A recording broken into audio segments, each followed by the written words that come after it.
Hello, everybody, and welcome to Curdcast, the podcast for people who like to eat cheese. I am your host, Jen Mason, and with us today is my co-host, my cheese-eating pal, my person who'll tell me if I look funny, but maybe not if I have something in my teeth, Julie Fei-Fan Balzer. Hello, Julie. Hello. They say that you can tell somebody something that they can change in under 5 minutes. So, like, if they have something in their teeth, you know what I mean? Tell them. But Yeah. if you're in the middle of a restaurant with them and you don't like their shirt, like, don't say that because they can't change it, right?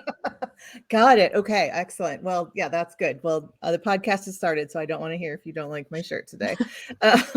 My very black shirt that doesn't show up on camera. So welcome, everybody. This is our December box, and I'm going to take a moment here just to tell you who you are, what you're doing here, why you're here, what we are, maybe who we are, maybe not who you are. I mean, you're here because you're awesome. Yes. So let's start with that. You're here because you're awesome. And yes, because you've stumbled upon our Curdcast podcast, either because you were looking for a cheese podcast or because you gifted yourself or some lovely person in your life gifted you a cheese subscription box, a discovery box, whether for the holidays now or you've been getting it for a while. You're one of our faithful fans. We have people who have been subscribing since the very beginning. I think this is box 54. So thanks to our longtime subscribers and those out there telling everybody about this. We always see a bump in sales after this box ships because everybody's jealous. But our goal at Curdbox is to get people to stop eating boring. I for one am somebody who goes on Pinterest and Facebook, and I'm tagging pictures and recipes. And then I go to the grocery store and I want to do it and get through there as fast as possible. And I put the same cereal in my cart and the same bacon and the same jam and the same. And so our goal is to help people to try things. We're doing all the heavy lifting for you. We're sending new stuff. Trying new things is hard, and it's sometimes hard to commit to it because you're like, well, I know I'm going to like this, or I know my family's going to like this, but I don't know how they're going to react to that. And so it's really nice to be able to get something, a gift basically in the mail, right, every month where you're being sort of invited to try something new. Exactly. And, we hear from so many people who say this is their favorite family dinner. Maybe they make a light salad and four people share this and they listen to the podcast. And it's just they didn't have to think about it. They forget sometimes that it's coming and then they're like, oh yeah, it's cheese night. We have people who snack on it all week and take it to work. I actually take ours because I've already tried everything once, and I make a little bento box that my husband eats from, I would say for the whole week, but it's usually for about 2 days and then it's all gone. And I go on the third day and I go, where's the cheese? And he says, what cheese? So thankfully I get to try everything again first before him. So anyways, we just will talk through our box every month. So you can join us here. We have it, we record this in video and we record it as a podcast. So if you want to listen to us while you're on the treadmill, prepping for eating cheese, because it's a hard activity you got to train for, or if you like to watch late at night when you can't fall asleep, we're here for you. And I'm not a cheese expert. Nobody should really be a cheese expert, but I'm the expert in this podcast. Of the two of us. Compared to me, you're to Julie, definitely an expert. And Julie plays the part of everybody else and asks me all the questions and keeps me hopping, and also tries all the fun things in fun ways. Yes, we've made a cheese on cheese sandwich pairing. And my goal is to always make sure I make a box that Julie will love. And if Julie loves it, I know everybody else will love it too. And the last thing I'll say is that, well, actually two things. I just wanted to point out my beautiful earrings. If you're not watching, I'm wearing some beautiful handmade earrings because I wanted to take a moment at the end of the year and say that, Julie made these, and you can always see behind Julie's background. So Julie is actually a regular person just like you. Well, actually a super regular person because she's a very talented artist who brings a lot of color and joy to the world beyond just being the person that talks on this podcast. And we want you to think about who you are and what, if you were sitting here with me, would we be in your law office? Would we be in your break room? Would we be out walking dogs? Would we, everybody can eat cheese. So So we pop into Julie's office ever since sort of COVID hit, and we decided we didn't have to be in a little quiet podcast booth, and you get to see some of Julie's life behind you. So, and Julie, we'll talk about at the end. Remind me, we'll put a little blurb so they can go if they want to go see what you do the rest of the time. When you're not just eating cheese with me, which is a very small part of your life, but you're the tastiest part of your life. It's quality over quantity, really. Exactly. So now the last thing I'll say is that each box revolves around a theme, and we love coming up with a theme. It's our best part of the year. We've just picked out all the themes for 2023. They are so fun. And this is our last one for this year. It is Ooh La La. It is our French themed fancy box. We always try to do something a little fancier in December, something that's fun, something that would feel celebratory if you had friends over. This is actually the secret is this box is for like, you forgot to invite somebody to a cocktail party, quick, you got to invite them over, and what do you have but this like little just like drinks beforehand or something. And so this is it'll save you, or you have to go somewhere and you need to bring something. This will save you. This is like the hooray, hostess hosting tasty holiday, pull it out of your back pocket kind of box, but also just maybe your backpack instead of your back pocket. But yeah, that's probably true. Yeah. But or if you've got a fireplace, turn the fireplace on, or put one on your YouTube screen and just enjoy it a quiet night in. So very excited about this Ooh La La. As you may have heard from the beginning, I was telling Julie this was actually our theme for December of 2021. And I know you guys are all probably tired of hearing about supply chain, especially if you've been trying to shop this year and boxes are more expensive and shipping's more expensive and it's holiday time, so shipping takes longer, all that good stuff. And we really felt it sooner. Those of us who are running businesses that need the supply chain felt it back in the end of 2020 when things started running out because all of the surpluses that people had made for the year were not there. And we were just really worried about shipping and surplus and getting beautiful foods from France in time for this box. So we could do it this year. I'm very excited about it. So I'm glad we're here to share it together, and we should just get started. So in each box you get an information packet or an information card. And we've had some ongoing chatter from some regulars who subscribe about what order we put the cheese in. Currently on this current card, it's in alphabetical order, which is not necessarily the way you'd want to taste something, because the alphabet doesn't necessarily taste better from A to Z. So we're actually better, right? Because you've always said that it's like start with the least strong tasting cheese. Exactly. So we need to start with the least on our list. We start with the blue, but we're not going to start with the blue today. We're going to start with the softest, friendliest cheese ever. It's a big seller in our store, and it's the fromage d'Affinois. Now, I want to apologize ahead of time. I am studying Italian right now, and I'm going to mess up. I've studied French for like 2 months. So my French is going to occasionally sound Italian, and I'm sorry, but but this is a brie style cheese. This is they all come from France. Everything comes from France, but we're talking about the Rhone Alps region, and it's made by Fromagerie Guillotot, I believe is how you say that. It's a cow's milk cheese. And so it's funny, this recipe in the early sort of 1980s, a former engineer, I feels like the cheese world is made up of former people who did other things. Jean-Claude Guillotot and his wife sort of went to a farmhouse and experimented on a new approach to cheese making. And they had this like, let's experiment, do something new. And through those experiments, they came up with this cheese. And I'm going to take a bite of mine. And this innovative process that they did creates this luscious sort of it's like if you could eat velvet, that's what this is sort of like, except it tastes better than velvet would taste. I was amazed at how melty it was, even right out of the refrigerator. Yeah, it is beautiful.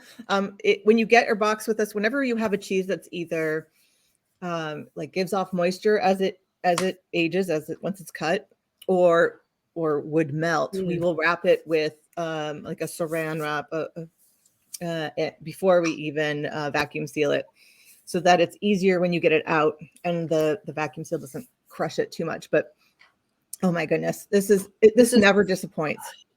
This is like so eating good. Butter. I don't know how else to describe it. It's so good. It is like eating butter. And so a couple things I want to say, besides the fact that what they do is they use an ultrafiltration method. That's what their experiment came up. And the fat molecules are sort of broken down in the milk to ensure sort of its even distribution. And so it's just like, to me, I kind of think of it as like there's sugar and then there's powdered sugar. And so there's milk fat, and then there's like, it's not powdered milk fat, but it's little teeny tiny. And so it's so creamy. It's so velvety. There is an aftertaste in my mouth that is amazing. Like, I'm trying to even think how to describe it. It's like, my tongue, it almost feels like this kind of like, I don't know. It's like you can tell that you ate something that was so full and like luscious in your mouth. It's a really interesting thing. Yeah. And so the other good thing that this points out, so when you're trying to figure out how much cheese to buy for a cheese plate and you're having people over, we usually say a 1 ounce of cheese per person per cheese. So if you have 5 people and you're going to have 3 cheeses, you're going to have 5 ounces of each of those cheeses. But when there's a cheese like this, that's kind of like, you can imagine you having 2 or 3 times as much of it. We always kind of say like, think about the fact that people will be like, oh, it's just butter, I'm just going to spread it on this. Yeah, exactly. It's so when you have a cheese like this, you'll usually want to get just at least a little bit more, if not double.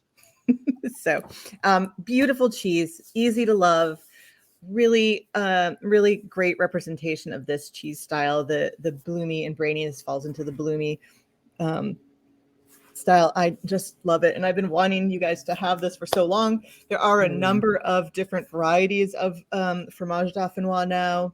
And they make one in cow and sheep and goat's milk. So be on the lookout for it at your local cheese purveyor, the cheese seller.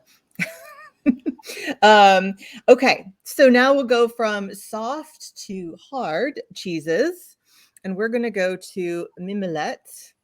So I have to say the Curdbox has really, I have always been bigoted against orange cheeses, thinking that meant that they were bad, cheap, crappy cheeses, that they were equivalent to like cheese in a can.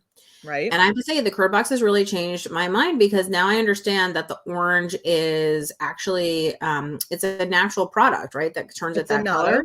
It's a natto that is, you can actually buy a natto in some grocery stores. Will have it in the spice aisle, usually in maybe the Latino, Mexican flavors of the world aisle, whatever they call it at your particular store.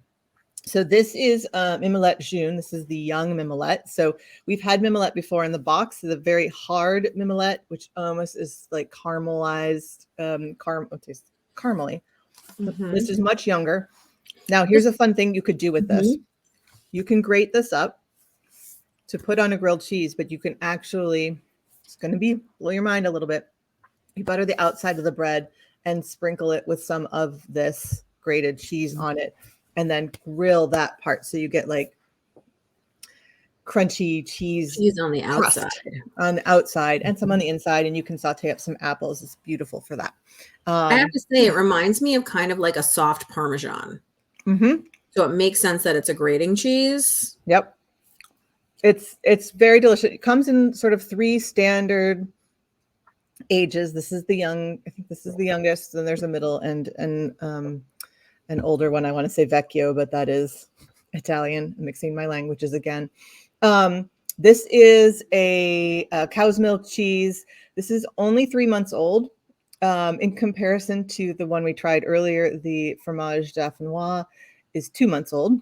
It's interesting, just a month old. It doesn't change us. Like this was not like the fromage dauphinois. It's an entirely different recipe, but it's interesting to see sometimes how cheeses of different ages, and our blue that we're going to try in just a second is also 2 months old. So these are all very young cheeses. We can have cheeses much, much older than these, and they're totally different cheeses. So this mimolette is made by our friends at Insigne Sainte-Mère, and it's from Normandy. It comes. This one comes. If you've ever seen it whole in a store, it looks like a cantaloupe, and it's one that it gets like a hard natural rind, and it's actually helped by cheese mites.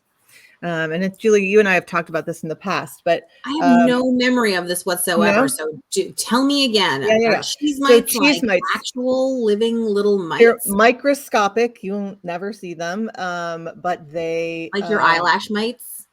Yeah, they're kind of they're mites, and they just what they do is they eat this rind. We don't really eat the rind. You can. They get brushed off, whatever, but it aerates the cheese, so it lets the cheese inside breathe. So it's like it made a permeable crust on the cheese, and it's thicker the older that the cheese is. It's very thin on the younger cheese like this. For like a hot minute, it wasn't allowed in the United States. In 2013, it was temporarily banned in America due to the cheese mites. America is like over sensitive about its cheese, its dairy, over safe. I'll say safe. That's a nicer way to say it. Unpasteurized thing. Yeah, right. Like people always ask about raw milk cheeses. We can't have them here in the States unless they're over 60 days old. And in France, you can have them that are like 1 hour old. So, and France hasn't died off yet. So we're good. We're good. But anyways, so it was temporarily banned, but a year later, it was available again in 2013. So I think they basically just said, wait, we should look into this. And they said, okay, it's fine. Yeah, so that's our mimolette. You can find it. It's fun to look for the cantaloupe cheese. Doesn't taste anything like cantaloupe. Which is but I feel like it adds so much color to a cheese plate, because I do have to say there have been times when like we've had a Curdbox and I've been like, is it the white one, the kind of white one, or the sort of like white one? You know what I mean? And so it makes it more difficult when you're making a cheese plate, even though they may taste very different if they don't look very different. Right. So it's nice. It looks very true. It is. It's great to have at Halloween as well too. If you've been looking for a good orange colored cheese, it's fun. It's a fun cheese. And yeah, I thought about that today when I was prepping my board for the podcast, that you would be able to tell all the cheeses apart today. The brie, the blue, and the bright orange. I can tell them apart. I feel very proud of myself. I'm now a cheese expert. I can tell the difference between these three cheeses. Yes, you are the second best cheese expert on the podcast. I feel like, wow. One of the things that I like so much about the podcast, right, is that things may look the same to me, and then I realize that they taste different, or times when we've done like the same cheese, like 3 Goudas, and yet they all taste different and stuff like that. And I'm always like, wow, I had no idea that could be, or 3 cheddars or whatever. But I also think that like when you're serving, you have to assume most of the time when you're serving food to people that they're not cheese experts, unless you're like a monger event. So in that sense, I do think like people may not realize that the cheeses are different if they look too similar. And so they may only like take from one area of the cheese plate, not realizing that they're maybe thinking you just divided them up. So I know a trick that you use sometimes, which I've stolen, and I plan to say that I invented it, is to cut the cheese if it looks the same in different shapes. Yes. So like this one's triangle, this one's square, this one's long, like rectangles or something. And I think like that helps people differentiate too. Yeah. I can't tell you how many times people have been like held up a piece of cheese to me. I'm holding a piece of cheese and said from across the room, what is this one? And I can tell from across the room that that's sticks and not a cube or not a triangle. And I can tell them. I don't have to come over there, say, where did you get it from the tray? And then tell them, or take a bite of their cheese and tell them. It's very easy to tell. So speaking of cheeses in different shapes and different types, let's move on to our blue. So we're very careful about how many blues we put in our box every year. This is bleu d'Avre. I can't look at the word and say it because I've said it so much. at the cheese, at the cheese counter, Bleu de Verne. And this is a beautiful sort of friendly blue cheese. Of the blue cheeses, this is a friendly one. Blue cheese is a big thing culturally for a lot of people in Europe, especially. We have a ton of people who, this isn't the UK box, so we can't, it's not Stilton, but who will order a whole wheel of Stilton for us for the holidays. Yeah. That's a lot of blue cheese. What I was going to say is one of the reasons I feel like this is a friendly blue cheese is because a lot of times blue cheese has that almost sort of like aftertaste that's almost chemically sometimes that lingers in your mouth. And I think a lot of people react to that more than the way it actually tastes when it first hits your mouth. Exactly. And this one just doesn't have that super strong aftertaste. It has a slight one. It doesn't cleanse out your palate or your or nasal cavity where exactly. Definitely. So here's the reason we did the blue, because we want to do something sort of fun. Our pairings today are on the sweet side, which means it's a great box to bring a blue in, because the people who are on the blue fence, we can usually push them over. And by push them over, I mean nicely. We give them a hand, we give them a step stool, and we help them over with some fun things to pair them with. But this cheese is a beautiful cheese. It's coming from the Fournois area of France. Again, we said 2 months old. It's made by mesdames, which is the Society of Fromagerie du Livradois.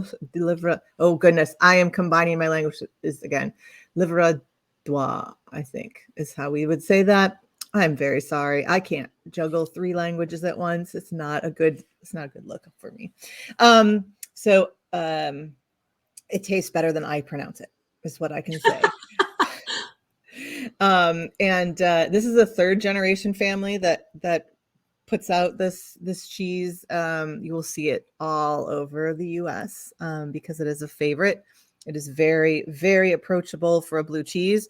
I will say it is lovely on a salad, like a steak, like a grilled steak salad. But what you want to do is crumble it before it. You don't want to bring it to room temperature first, because like right now, mine is room temperature, and it's so buttery. It's not as buttery as the first cheese, but it's very buttery, and it would just mostly stick to your hands as you went to crumble it for salad. But right when it comes out of the refrigerator, give it a crumble. You can put it back in the fridge until you're ready to use it. But it's very good on a salad like that. It's very good in a homemade blue cheese if you want to, I would say, waste it, not just eat it as it is. But it's really great with sweet pairings, which we're going to do next. But first we have to try the sweet pairings, which is really hardship for us today. I want to start with the shortbread. And I love these shortbread. I'm going to hold one up for the camera. There's like, this is 1888. So these were started by Annette Poulard, who fulfilled her dream of running an inn in Mont Saint-Michel in 1888. Hence the date. The inn eventually became known as La Mère Poulard, and it's well known. Annette was somebody responsible for making the omelette de la Mère Poulard, which I have not had that I know of, but today is described as one of the most famous omelets in the world. This person knew what she was talking about back in 1888. I love to hear about women making a difference such that, their shortbread sable is still being made many years later. It is so buttery. Oh, I just made buttery crumbs in my computer.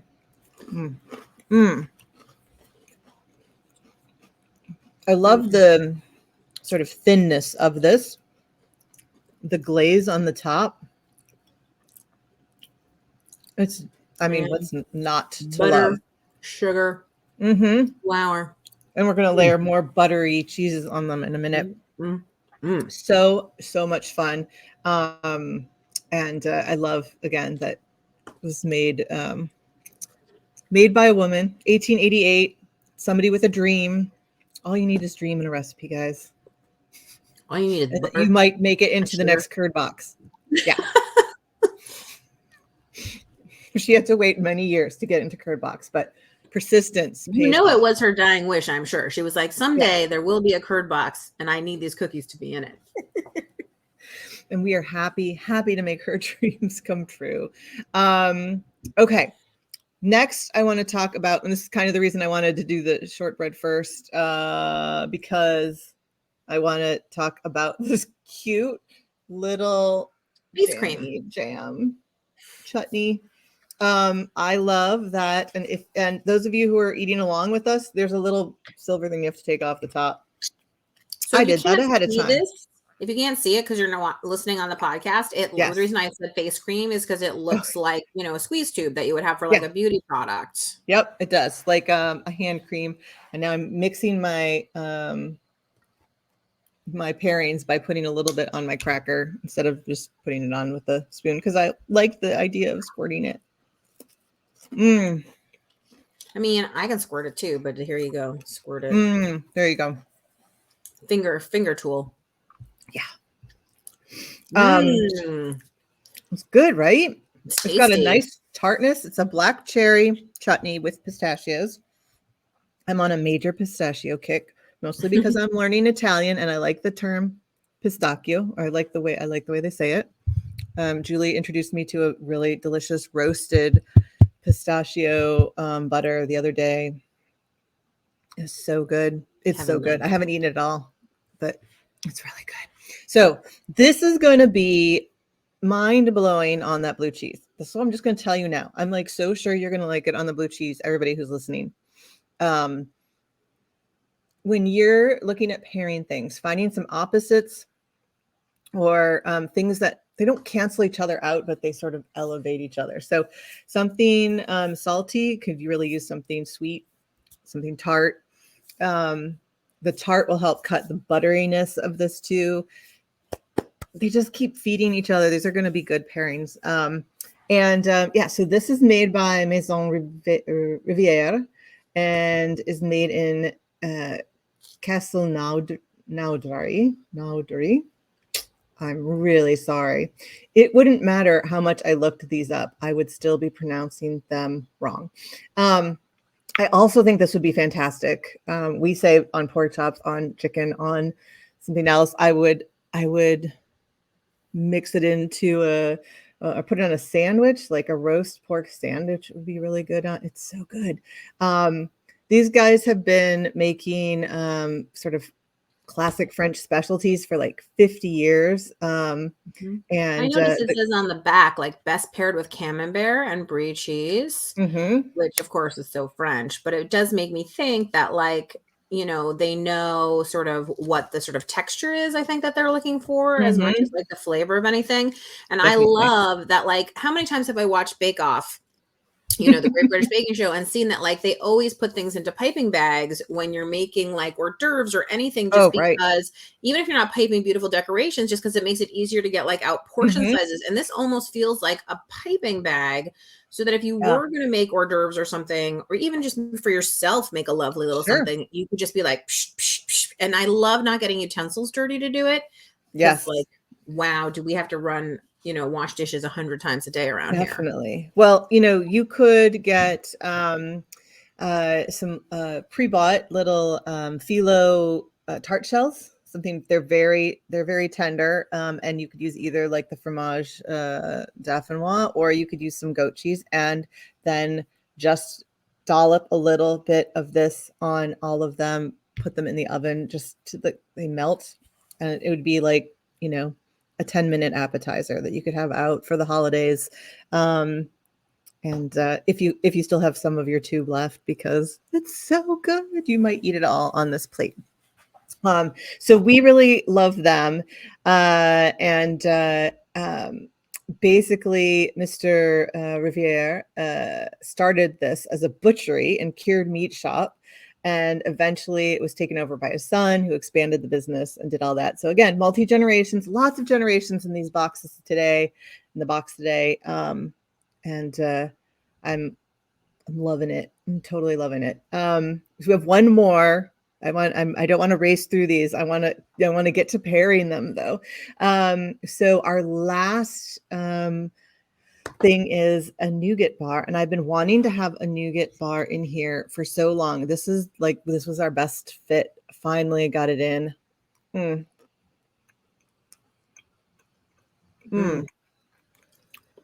Delicious candy. So good.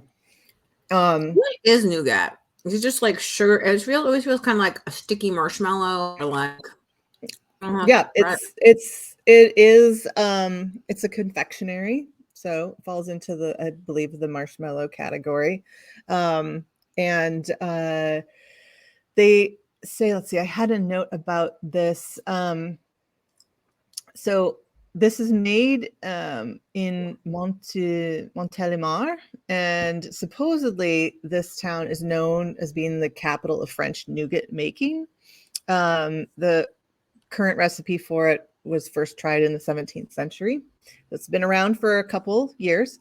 And the city has actually 14 nougat manufacturers. And this manufacturer is the most famous, Charbet and Guillot. And I love the sort of crunch and the stickiness and I don't know. It feels like the best part of a candy. Well, I shouldn't say that. The chocolate is the best part of the candy bar. I was going to say it tastes like the best part of the candy bar, but it feels like you've got like the insider, like, and maybe I shouldn't have a whole candy bar today, so I'll just have some inside. There you go. You're just going to have the inside of the candy. It's a naked candy bar. Yes, exactly. It's a low calorie candy bar is what it is. It is not a high calorie nougat treat. But having said that, I would love to hear what you think of some of these pairings. And I'm dying to know what you're going to try first.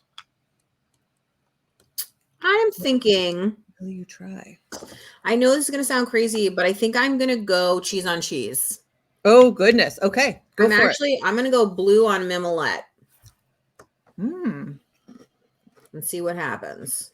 See, it's like a little cracker for the blue cheese. Interesting texture difference. It kind of, it changes the way the blue feels more than anything. And then I think I'm going to go cookie, chutney, brie. How about you? Nice. So I did a blue cookie and the chutney. It was delicious.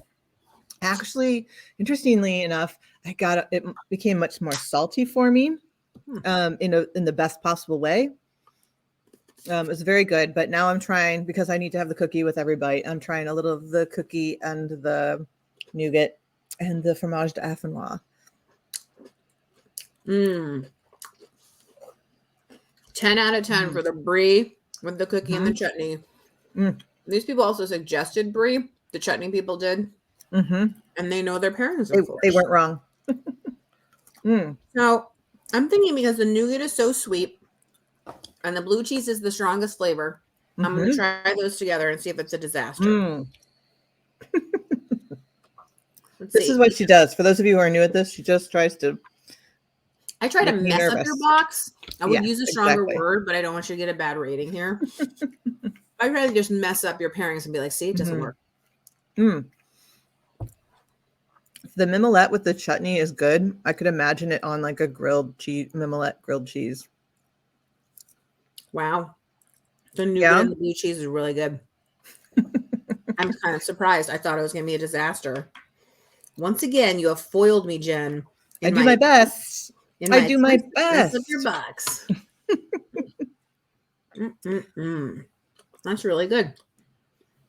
Man. Well, we do what we can, Julie. We do what we can to make you and everybody else happy. I just want to thank everybody who has really cool family members and friends who bought this for them. We do a lot of gifting at this time of year. Over the next few months, we'll send out thousands and thousands of pounds of cheese. And we get to introduce you to some small, some big, some small batch, some award winners, all sorts of different things. If you don't already subscribe, don't Don't you deserve it? And you get to listen to us every month, talk about what's new, help you to stop eating boring. Let's see. Let's talk about where you can find some of the people's products we tasted today. I almost said the people we tasted today. Awkward. Which is not correct. That's a cannibal podcast. The fromage dauphinois, you can find at fromage dauphinois _AU. The mimolette you can find from Insigne Saint Mare. The delicious sable butter cookies are from at Biscuiterie La Mère Poulard.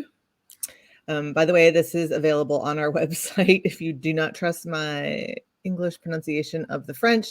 The cherry chutney is from at Maison Rivière. And our nougat, the delicious nougat, is from at nougat Chabert nougat _Chabert _et _Guillaume. Asking for a friend, how many things is too many things to pair together? Right now I've got cookie, nougat, chutney, and blue cheese. Well, eat it and tell me if that's too many. You can find Julie. Normally I say you can find Julie at What Julie Ate. But what I did is waited until she put all 5 of those things in her mouth so that she can't talk. But you can find Julie at Balzer Designs.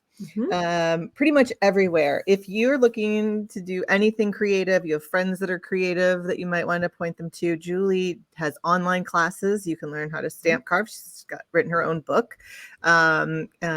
She does. We're doing Carve December. Carve December is happening right now. I've got design boot camp coming up. I've got a bunch of in-person classes happening here in my home studio where you can stand in front of this mural wall and hang out. But basically my business is all about helping people to feel more confident in their art, get to know art, all that kind of stuff. So if you want to hang some art on your wall, or if you want to make some art, whichever way you go, find me at juliebalzer.com. Excellent. And Julie actually does a really great podcast with her mom as well. Her mom is one of my dear friends and is hilariously sarcastic and picks on Julie. And if you'd like to listen to that, that is the podcast to listen to. But they talk about all things art and creative. We've been on it too, talking about the difference between the art of the cheese plate versus art. Julie and I know each other from the art world, which was my previous life.